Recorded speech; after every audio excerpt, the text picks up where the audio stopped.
ব্যক্তিত্ব ধরে রাখবেন কিভাবে? 1. শুনুন বেশি, বলুন কম। 2. কৌতুক করে হলেও মিথ্যা বলবেন না। 3. কথা দিয়ে কথা রাখার চেষ্টা করুন। 4. ভুল হলে তর্ক না করে সরি বলুন। 5. অকারণে এবং অপ্রয়োজনে হাসবেন না। 6. ঘন কথা না বলে ধীরে ধীরে কথা বলুন। 7. যা জানেন না তা নিয়ে বলতে যাবেন না। 8. অজানা বিষয়ে তর্কে জড়াবেন না। 9. কাউকে বোঝাতে যাবেন না আপনি শ্রেয়। 10. অন্যকে বলতে দিন, তার কথা মন দিয়ে শুনুন। 11. শব্দ করে খাবার খাবেন না। 12. রাগ হলে নিজেকে নিয়ন্ত্রণ করুন। 13. কেউ ভুল করলে সহজে ক্ষমা করে দিন। 14. ছেঁড়া জামা জুতো পরবেন না। 15. সহজে কারো কাছে হাত পাতবেন না। 16. পারলে খাওয়ান, কিন্তু দাবি করে খাবেন না। 17. খাবার সামনে এলে আগে অন্যকে দিন। 18. ছোট বড় সবাইকে সম্মান করে কথা বলুন। 19. মুখ ও শরীরের দুর্গন্ধ থেকে মুক্ত থাকুন। 20. নিজেকে সবসময় ছোট ভাবুন, শান্ত দেখান। হঠাৎ বন্ধুত্ব, হঠাৎ আত্মীয়তা, হঠাৎ আন্তরিকতা, হঠাৎ ভালোবাসা, হঠাৎ প্রশংসা, এসব যদি হঠাৎ করে কোনো ব্যক্তির আচরণে দেখতে পান, তাহলে দেরি না করে আপনি হঠাৎ করেই সাবধান হয়ে যান। তা না হলে আপনি কিন্তু হঠাৎ করেই বিপদে পড়তে পারেন। বোকা মানুষ ধোঁকা খায়, সৎ মানুষ কষ্ট পায়, সরল মানুষ আঘাত পায়, আর স্বার্থপর মানুষ আনন্দে দিন কাটায়। হ্যাঁ, এটাই বাস্তব। মূল্যটা সবাই বোঝে, তবে হারিয়ে যাওয়ার পর।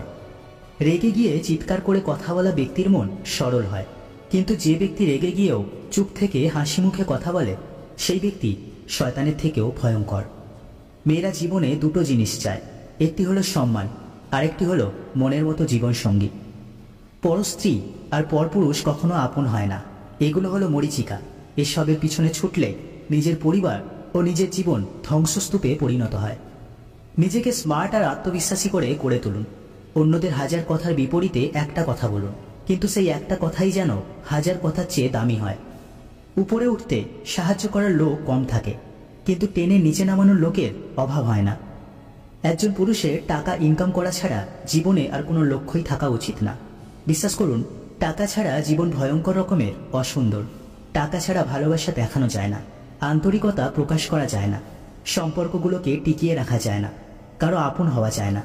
টাকা ছাড়া পৃথিবীতে আদতে কিচ্ছুটি হয় না। জীবনের সবচেয়ে বড় অভাব হলো টাকার অভাব। টাকা না থাকলে পৃথিবীতে কেউ কারণ নয়। স্ত্রীকে কখনো তার মা বাবা তুলে গালি দেবেন না, কারণ সে সব সহ্য করতে পারলেও শ্বশুরবাড়িতে তার মা বাবার অপমান কখনো সহ্য করতে পারে না। তাই আপনার স্ত্রীকে সম্মান করুন এবং স্ত্রীর মা বাবাকেও সম্মান করুন, তাহলে আপনি নিজেও সম্মানিত হবেন এবং আপনার বাবা মাও সম্মান পাবে। যে কোনো পরিস্থিতিতে নিজেকে শান্ত রাখতে মনকে প্রশিক্ষিত করো। যদি অনুভব করো কেউ তোমায় এড়িয়ে চলছে, তাকে আর বিরক্ত করো না।